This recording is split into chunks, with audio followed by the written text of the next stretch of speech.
السلام علیکم پیارے بچوں، کیسے ہیں آپ؟ امید کرتا ہوں آپ سب خیریت سے ہوں گے۔ جیسا کہ میں نے آپ کو پہلا چیپٹر ایکسپلین کر دیا تھا جو کہ تھا توحید، اب میں سیکنڈ چیپٹر پہ آپ کے آتا ہوں۔ سیکنڈ چیپٹر ہے آپ کا پیج نمبر 11 پہ قرآن مجید۔ پہلے چیپٹر کی ایکٹیویٹی سب نے کی ہوگی، جو پرومس آپ نے کیا تھا وہ روز کرنی ہے آپ کو۔ صبح آپ کو اٹھتے ساتھ ہی لا الہ الا اللہ محمد الرسول اللہ کلمہ پڑھنا ہے، اور رات کو سونے سے پہلے بھی آپ کو کلمہ پڑھنا ہے، لا الہ الا اللہ محمد الرسول اللہ۔ اب دوسرے چیپٹر کی طرف میں چلتا ہوں، قرآن مجید۔ آپ صلی اللہ علیہ وسلم اللہ تعالیٰ کے آخری نبی ہیں، اور آپ صلی اللہ علیہ وسلم پر جو کتاب نازل ہوئی وہ ہے قرآن مجید۔ جیسا کہ میں نے آپ کو بتایا تھا پہلے چیپٹر میں کہ 4 کتابیں تھیں جو نازل ہوئی۔ دنیا میں 1,24,000 پیغمبر آئے جو اللہ تعالیٰ کا پیغام ہم انسانوں تک لے کر آئے۔ ان پیغمبروں میں سے 4 اللہ تعالیٰ نے نبی بھیجے۔ نبی وہ ہوتے ہیں جن کے اوپر اللہ تعالیٰ نے کتابیں نازل کی، جسے ہم آسمانی کتابیں کہتے ہیں، کیونکہ وہ اللہ تعالیٰ کی طرف سے نازل کی گئی تو اسے ہم آسمانی کتابیں کہتے ہیں۔ تورات، زبور، انجیل اور قرآن مجید۔ قرآن مجید آخری کتاب ہے، اور آپ صلی اللہ علیہ وسلم بھی خاتم النبی یعنی آخری نبی ہے۔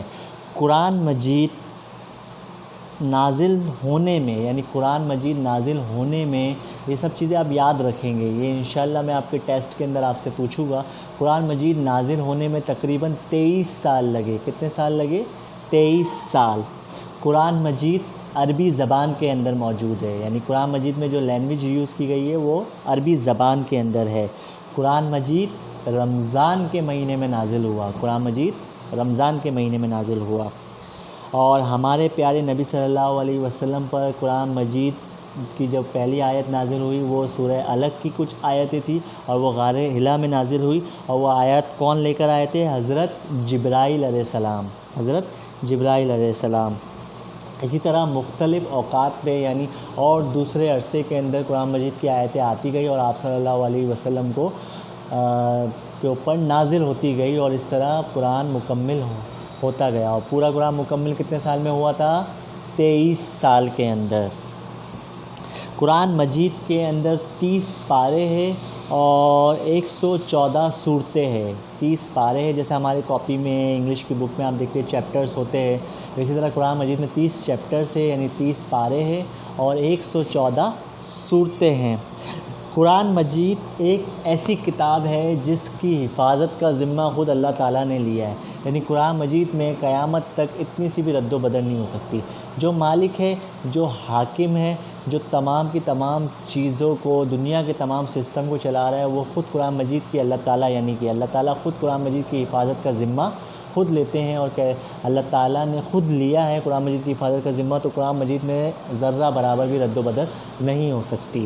قرآن مجید کے بارے میں اور معلومات آپ کو دیتا جا رہا ہوں۔ آپ صلی اللہ علیہ وسلم کے زمانے سے لے کے اب تک بہت سے لوگوں نے قرآن مجید، بہت سے لوگ دیکھ کے قرآن مجید پڑھتے ہیں، جسے ہم کہتے ہیں ناظرہ، اور بہت سے لوگوں نے آپ صلی اللہ علیہ وسلم کے دور سے لے کے اب تک بہت سے لوگ ہیں، اور یہ انشاءاللہ تعالیٰ قیامت تک جاری و ساری رہے گا، تو انہوں نے قرآن مجید کو یاد کر لیا ہے، اور وہ بنا دیکھے پڑھتے ہیں۔ جیسے ہم کوئی کوشچن یاد کر لیتے اور بنا دیکھے پڑھتے ہیں نا، ویسا وہ کوشچن اور جو آنسر ہم یاد کر لیتے اور بنا دیکھے پڑھ لیتے، تو اسی طرح انہوں نے قرآن مجید کو ایسے یاد کر لیا ہے کہ ان کے سامنے قرآن مجید نہیں بھی ہو تو وہ بنا دیکھے وہ پڑھ سکتے ہیں۔ تو قرآن مجید جو ہوتا ہے وہ ہمارے دل میں محفوظ ہوتا ہے، اور دوسرا جو قرآن مجید یاد کرتے ہیں ان کو ہم کہتے ہیں حافظ، یعنی ان بچوں کو ہم کیا کہتے ہیں کہ یہ حافظ ہے، ٹھیک ہے۔ اچھا جی، قرآن مجید جیسا کہ میں نے آپ کو بتایا، اس کا ایک ایک حرف حضرت جبرائیل علیہ السلام کے ذریعے سے اللہ تعالیٰ کے حکم سے آپ صلی اللہ علیہ وسلم تک پہنچا۔ قرآن مجید کے اندر ہمارے لیے رہنمائی ہے، یعنی ہمارے لیے انفارمیشن ہے، اور ہمارے لیے طریقہ کار ہے کہ ہمیں زندگی کیسے گزر و بسر کرنی ہے۔ اور قرآن مجید کے احکامات پر اگر ہم پورے اترتے ہیں، یعنی ہم تمام باتیں مانتے ہیں، تو اللہ تعالیٰ ہمیں جنت میں بھیجیں گے، اور اگر ہم وہ بات نہیں مانتے تو اللہ تعالیٰ ہمیں دوزخ میں بھیجیں گے۔ اب میں کچھ آپ کو معلومات دے رہا ہوں، میں چاہتا ہوں یہ معلومات آپ اپنی ویڈیوز کی ریکارڈ کر کے مجھے سینڈ کرے بنا دیکھے، یہ معلومات یاد کر کے جو میں معلومات ابھی آپ کو دینے جا رہا ہوں، آپ کی بک نمبر پیج پر بھی یہ معلومات آپ کو مل جائے گی، پیج نمبر 12 پر۔ قرآن مجید کی مختلف اہم معلومات۔ قرآن مجید کی پہلی سورت کا نام ہے سورہ فاتحہ۔ قرآن مجید کی آخری سورہ کا نام ہے سورہ ناس۔ قرآن مجید کی سب سے بڑی سورہ کا نام، جو سب سے بڑی سورت ہے اس کا نام ہے سورہ بقرہ۔ قرآن مجید کی سب سے چھوٹی سورہ کا نام ہے سورہ کوثر۔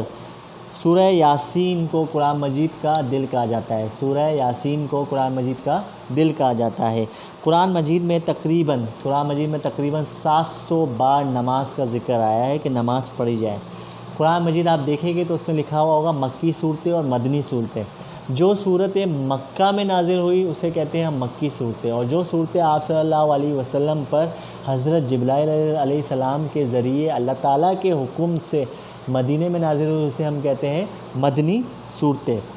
اب لاسٹ ایکٹیویٹی پہ دے رہا ہوں آپ کو کہ آپ اس طریقے سے پروسیس سے جو میں ابھی آپ کو بتا رہا ہوں، آپ کوئی بھی ایک قرآن کی چھوٹی آیت ریکارڈ کر کے مجھے سینڈ کریں گے، یا آپ اپنے پیرنٹس کو یا آپ اپنے ٹیوٹرز کو یہ سنائیں گے۔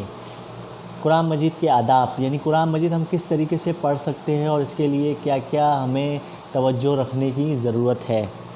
قرآن مجید کی تلاوت کرنے سے پہلے ہمیں یہ سب چیزیں بہت ضروری ہے جو ہمیں یہ کرنی ہے، جو میں آپ کو بتانے جا رہا ہوں۔ سب سے پہلے تو ہمیں غسل کرنا ہے، ہم پاک صاف ہو، اور جو ہم لباس پہنیں وہ بھی صاف ستھرا ہو اور پاک اور صاف ہو۔ دوسرا، جس جگہ پہ بیٹھ کے ہم قرآن مجید پڑھ رہے ہیں وہ پاک اور صاف جگہ ہونی چاہیے۔ تیسرا، قرآن مجید شروع کرنے سے پہلے ہم تعوذ اور تسمیہ پڑھتے ہیں۔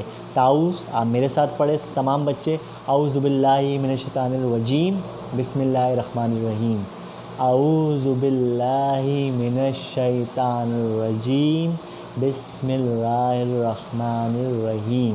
اس کے بعد جو آیت ہے وہ آپ پڑھ کے وہ آپ مجھے ریکارڈ پہ بھیجیں گے، یا آپ اپنے پیرنٹس کو سنائیں گے یا اپنے ٹیوٹرز کو سنائیں گے۔ قرآن مجید کی تلاوت کا خاص خیال یہ بھی رکھنا ہے آپ کو کہ آپ جس کمرے میں کر رہے وہ پاک صاف بھی ہونا چاہیے اور وہاں خاموشی بھی ہونی چاہیے، ٹی وی کی آواز یا کوئی اور آوازیں وہاں نہیں آئے، اور اس کا ادب سے خیال رکھنا چاہیے۔ قرآن مجید کو پڑھنے کے بعد اچھے طریقے سے بند کر کے لپیٹ کے اچھی اور پاک صاف ستھری جگہ پر رکھنا چاہیے ہمیں۔ قرآن مجید کی تلاوت کے دوران باتیں نہیں کرنی چاہیے، اور قرآن مجید جب ہم پڑھ رہے ہو تو اس کے درمیان کسی سے روک کے ہم کسی کو جواب نہیں دینا چاہیے کسی بھی بات کا، اور کوئی بھی بات ہمیں نہیں کرنی چاہیے۔ امید کرتا ہوں آپ کو یہ چیپٹر بہت اچھے سے سمجھ آئے گا، اور پیرنٹس سے میں یہ امید کرتا ہوں کہ وہ یہ ویڈیوز بار بار اسٹوڈنٹس کو دکھائیں گے، اور جو ایکٹیویٹیز دی گئی ہے وہ بہت اچھے طریقے سے آپ مجھے سینڈ کریں گے۔ اللہ تعالیٰ تمام بچوں کو صحت یاب رکھے۔ اسی کے ساتھ میں اجازت چاہوں گا۔ خدا حافظ۔